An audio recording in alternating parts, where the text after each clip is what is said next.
बतहू राय नाम के हमार ग्रामीण चला सच्चाई पुष्प पहिने तखनो संस्कृत छथिन, अनन्य भक्त छथिन।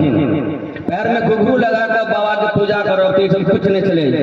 जहाँ पूर्व में मंदिर चलियो है तो समाप्त हो गए चले, मात्र एक आइटम बिहान जगह चले।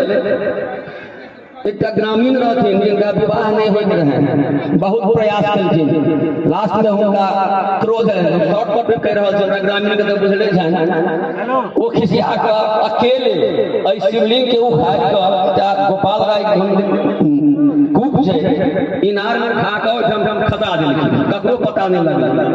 लोग गेला भिनसर में ऐसे बाबा तो छथिए ने, बड़ा कोलाहल भेलै। संजोग भेलै जे का दिन के बाद बधू राय के स्वप्न भेलै जे हमरा तो इनार में राय देलै।